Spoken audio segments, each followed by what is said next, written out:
बृहदारण्यकोपनिषद अध्याय 4 चतुर्थ ब्राह्मण। जिस प्रकार ये जीवात्मा निर्बल होकर सम्मोहित यानी मूर्छित जैसा हो जाता है, तब शरीरगत सभी प्राण उसके समक्ष उपस्थित होते हैं। इसके पश्चात वह इनके प्राणों के तेजांश को बड़ी प्रकार ग्रहण करके हृदय की ओर गमन करता है। जिस समय वह चक्षु में व्याप्त पुरुष नेत्रों से बहिर्गमन कर जाता है, तब उनकी रूप दर्शन की सामर्थ्य समाप्त हो जाती है। इस प्रकार शरीरस्थ प्राण जीवात्मा में समाहित एकीकृत हो जाने पर ये जीव देखना बंद कर देता है, ऐसा कहते हैं। इसी प्रकार घ्राणेन्द्रिय, वाक इंद्रिय, रस इंद्रिय, कर्ण इंद्रिय, त्वचा, मन और बुद्धि स्थित चेतना जब उस आत्मा से एकीकृत हो बहिर्गमन करती है, तो ये जीव न सूंघता है, न बोलता है, न स्वाद चखता है, न सुनता है, न स्पर्श करता है, न मनन करता है और नहीं जानता है, ऐसा लोग कहते हैं। उस समय उसके हृदय का अग्रभाग अत्यंत देदीप्यमान होता है और प्राण, नेत्र, मस्तिष्क अथवा शरीर के अन्य किसी अवयव से बहिर्गमन कर जाता है। प्राण के बाहर निकलने के साथ ही समस्त इंद्रियां उसका अनुगमन करने लगती हैं। उस समय यह आत्मा विशिष्ट ज्ञान से संपन्न होता है और विशिष्ट ज्ञान संपन्न प्रदेश देह को ही गमन करता है। उस समय यह आत्मा विशिष्ट ज्ञान से संपन्न होता है और विशिष्ट ज्ञान संपन्न प्रदेश यानी देह को ही गमन करता है। उस समय उसके साथ उसकी विद्या, उसके कर्म और पूर्व प्रज्ञा अनुभव किए गए विषयों की वासना भी साथ चलते हैं। जैसे तृण यानी घास पर चलने वाली जोंक नामक कीड़ा एक तृण के अंतिम भाग पर पहुंचकर दूसरे तृण का आश्रय ग्रहण करने के लिए अपनी देह को सिकोड़ता हुआ अन्य तृण पर रखता है, वैसे ही यह आत्मा इस वर्तमान शरीर का आश्रय छोड़कर अविद्या का परित्याग करके अपना उपसंहार करते हुए दूसरे नवीन शरीर का आश्रय ग्रहण कर लेता है। जिस प्रकार स्वर्णकार स्वर्ण को लेकर उसे नवीन कल्याणकारी रूप प्रदान करता है, उसी प्रकार यह आत्मा वर्तमान शरीर को चेतना रहित करके अविद्या से मुक्ति पाकर पितर, गंधर्व, देव, प्रजापति, ब्रह्मा अथवा अन्य प्राणियों के नवीन स्वरूपों को धारण करता है अथवा नूतन रूपों का निर्माण करता है। यह आत्मा ब्रह्म स्वरूप है, जो विज्ञानमय, मनोमय, प्राणमय, चक्षुर्मय, श्रोत्रमय, पृथ्वीमय, जलमय, वायुमय और आकाशमय है। ये तेजयुक्त, अतेजयुक्त, कामयुक्त, अकामयुक्त, क्रोधयुक्त, अक्रोधयुक्त और धर्म तथा अधर्म से भी युक्त है। ये सर्वमय, इदम युक्त, प्रत्यक्ष, अधोयुक्त यानी परोक्ष भी है। वह जिस तरह का कर्म और आचरण करता है, उसी तरह के भाव वाला हो जाता है। शुभ कार्य करने से वह शुभ और पाप कृत्य करने से पापी होता है। वह पुण्य कर्मों द्वारा पुण्यात्मा और पाप कर्मों द्वारा पापात्मा होता है। कुछ लोगों का कथन है कि वह पुरुष कामात्मा है। वह कामात्मा के अनुरूप ही संकल्प करता है और संकल्प के अनुरूप ही कार्य करता है तथा कर्म के अनुसार ही फल प्राप्त करता है। ये श्लोक इस संदर्भ में है। इस पुरुष का लिंग यानी कारण शरीर जिस पर आसक्त होता है, उसी की ओर अपनी इच्छा शक्ति एवं कर्म सहित गमन करता है। इहलोक में किए गए कर्मों द्वारा परलोक को प्राप्त करके उन कर्मों के भोग के निमित्त वह पुनः इहलोक में आता है। कर्म फल भोग की कामना वालों का ही निश्चित रूप से आवागमन चलता रहता है, किंतु निष्काम, आप्तकाम और आत्मकाम पुरुषों के प्राणों यानी इंद्रियों का उत्क्रमण संकल्प पूर्वक गमन नहीं होता। वह तो ब्रह्म स्वरूप बनकर ब्रह्म को ही प्राप्त हो जाता है। ये श्लोक इस विषय में है। जब इस पुरुष के हृदय में स्थित समस्त कामनाएं समाप्त हो जाती हैं, तब ये मर्त्य अमृत अर्थात अविनाशी होकर यही ब्रह्म की प्राप्ति कर लेता है। जिस प्रकार सर्प की केंचुली उसके बिल से बाहर मृत स्थिति में पड़ी रहती है, और उसी प्रकार ये शरीर भी मृत पड़ा रहता है और ब्रह्म तेज से युक्त यह पुरुष जीवन मुक्त होकर शरीर के बिना ही रहता है। ये सुनकर विधेयराज जनक ने कहा, हे भगवान, मैं आपको 1 सहस्त्र गायें अथवा मुद्राएं प्रदान करता हूँ। उस विषय यानी मोक्ष के संदर्भ में ये श्लोक है। ये मार्ग यानी ज्ञान मार्ग अति सूक्ष्म, विस्तृत और प्राचीन है, जो मुझे प्राप्त हुआ है और मैंने ही इसकी शोध की है। धैर्यशील ब्रह्मविद पुरुषों को इहलोक में ही मुक्ति प्राप्त हो जाती है और शरीर छोड़ने के पश्चात वे उसी पथ से स्वर्गलोक को प्राप्त करते हैं। विमुक्त स्थिति वाले तो स्वर्ग से भी आगे ऊर्ध्वलोक को प्राप्त करते हैं। ब्रह्मवेत्ता द्वारा खोजे गए उस मार्ग को कई लोग अलग अलग रंग वाला बताते हैं।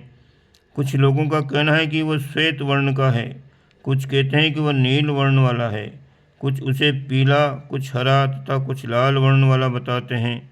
वह मार्ग साक्षात परब्रह्म यानी परमात्म स्वरूप ब्रह्मज्ञ द्वारा अनुभव किया हुआ। उस मार्ग से पुण्यात्मा, तेजस्वी और ब्रह्मवेत्ता ही जाते हैं। एकांगी जीवन जीने वाले जो लोग केवल अविद्या यानी पदार्थ परक कौशल की उपासना करते हैं, वे घने अंधेरे में जहाँ कोई मार्ग नहीं सूझ पड़ता, उस स्थिति में जा गिरते हैं। इसी प्रकार जो लोग केवल विद्या यानी चेतना परक कौशल की उपासना करते हैं, वे भी उसी प्रकार अंधकार में पड़ जाते हैं। जो अज्ञानी और मूढ़ जन हैं, वे मृत्युपरांत आनंदहीन और अंधकार से युक्त लोकों को प्राप्त करते हैं। यदि पुरुष आत्मा को ये ज्ञान हो जाए कि मैं क्या हूँ, तो फिर किस कामना और इच्छा से शरीर के लिए उसे दुखी होना पड़े। जो मननशील और प्रबुद्ध आत्मा वाला है, वह इस विषम यानी गहन शरीर में प्रविष्ट होकर समस्त कर्म संपन्न करता है, क्योंकि वह विश्वकृत यानी कृतकृत्य है, सब कुछ करने वाला है। उसी प्राणी का वह लोक है और वही स्वतः भी लोक है। हम इस शरीर में ही निवास करते हैं। यदि उस आत्मा या ब्रह्म का ज्ञान प्राप्त कर लेते हैं तो कृतकृत्य हो जाते हैं। यदि उसे नहीं जानते तो विनिष्ट होते हैं। जो जान लेते हैं वह अमृत तत्व को प्राप्त कर लेते हैं। इससे भिन्न तो दुख ही उठाते हैं। जब मनुष्य उस भूतकाल और भविष्यत काल के स्वामी प्रकाशमान आत्मा का प्रत्यक्ष दर्शन कर लेता है, तब वह उससे कभी परामुख नहीं होता। जिसके पीछे दिन रात्रि सहित संवत्सर अनुगमन करता हुआ परिभ्रमण करता रहता है। ज्योतियों में परम ज्योति उस आयु रूप आत्मा की देवगुण उपासना करते हैं, जिसके अंदर पंच महाभूत, पंच जन और आकाश आश्रित हैं। उस आत्मा को ही मैं अविनाशी ब्रह्म मानता हूँ, अथवा मैं ही वह ब्रह्मवेत्ता और अमृत तत्व हूँ। जो उस प्राण का भी प्राण, चक्षु का भी चक्षु, श्रोत का भी श्रोत और मन का भी मन जानते हैं, वे उसे पुरातन और अग्रगण्य ब्रह्म मानते हैं। उस ब्रह्म को एकात्म भाव से अंतर्मुखी होकर ही देखा जाना चाहिए। इसमें नानात्व भेद नहीं है। जो इसे नानात्व के रूप में देखता है, वह मृत्यु के द्वारा मृत्यु को प्राप्त करता है। वह ब्रह्म जो एक ही प्रकार से दर्शन करने योग्य है, वह अप्रमेय एवं निश्चल है, निर्मल है, आकाश से भी अधिक सूक्ष्म है, अजन्मा है और महान आत्मा अनश्वर है। प्रज्ञावान ब्राह्मण को चाहिए कि उसे ही जाने और उसी का चिंतन मनन करे। अधिक शब्दों के जंजाल में न उलझे, वो तो वाणी का व्यर्थ श्रम ही है। स्पष्टीकरण है, शब्दों से मात्र संकेत मिलते हैं, फिर तो प्रत्यक्ष अनुभव से ही उसका बोध होता है। अस्तु यहाँ व्यर्थ वाग जंजाल से बचने का परामर्श दिया गया है। यह आत्मा महान, अमृत, अज, विज्ञानमय तथा हृदयाकाशमयी है। ये सबको वश में रखने वाला तथा सबका नियंत्रक और अधिपति है। ये पुण्य कर्मों से प्रबुद्ध नहीं होता और न ही पाप कृत्यों से हास को प्राप्त होता है। ये सभी प्राणियों का स्वामी, उनका ईश्वर और सर्वभूत पालक है। लोगों की मर्यादा बनाए रखने के लिए इनको धारण करने वाला सेतु है। इस आत्मा को ब्राह्मण जन वेदों का अध्ययन करके यज्ञ, दान और कामना रहित तप के द्वारा जानते हैं। इसी को जानकर वे मुनि बनते हैं। इस आत्मा रूपी लोक की कामना करते हुए ही त्यागी पुरुष सब कुछ त्याग कर संन्यास ग्रहण करते हैं।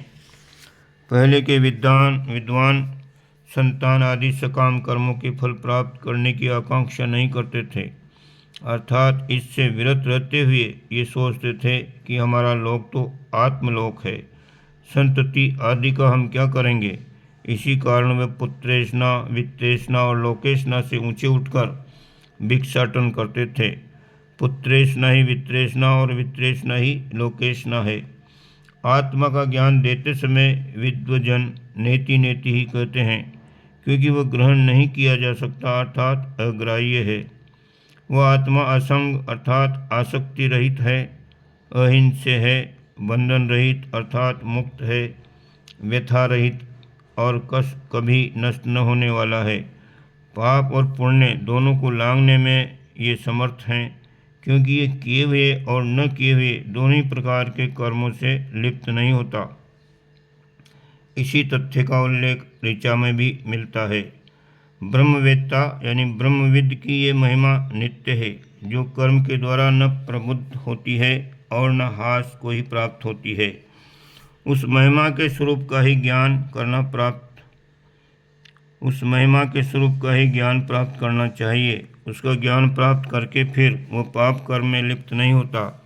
इस प्रकार ज्ञान रखने वाला शांत चित्त, तपस्वी, उपरत, तितिक्षा करने वाला और समाहित चित्त वाला होकर आत्मा में ही आत्मा का दर्शन करता है। सभी को अपने आत्मा के रूप में ही देखता है, फिर कोई पाप उसे नहीं व्यापता, वह पापों को लांघ जाता है। वह पाप शून्य, मल रहित, संशयहीन और ब्राह्मण हो जाता है। हे राजन, यही ब्रह्मलोक है। आप यहाँ तक पहुँच गए हैं। तब राजा जनक बोले, हे भगवान, मैं आपको नमन करता हूँ और आपकी सेवार्थ आपके श्री चरणों में स्वयं को भी समर्पित करता हूँ। ये महान आत्मा जन्म न लेने वाला, अन्न भक्षकों कर्म फल प्रदाता है। इसे इस प्रकार जानने वाला मनुष्य समस्त कर्मों का फल प्राप्त कर लेता है। ये महान आत्मा अज, जरा रहित, मृत्यु रहित, अमर एवं भय रहित ब्रह्म स्वरूप है। जो अभय है वही ब्रह्म है, ऐसा जानने वाला अभय ब्रह्म स्वरूप ही हो जाता है। ओम शांति।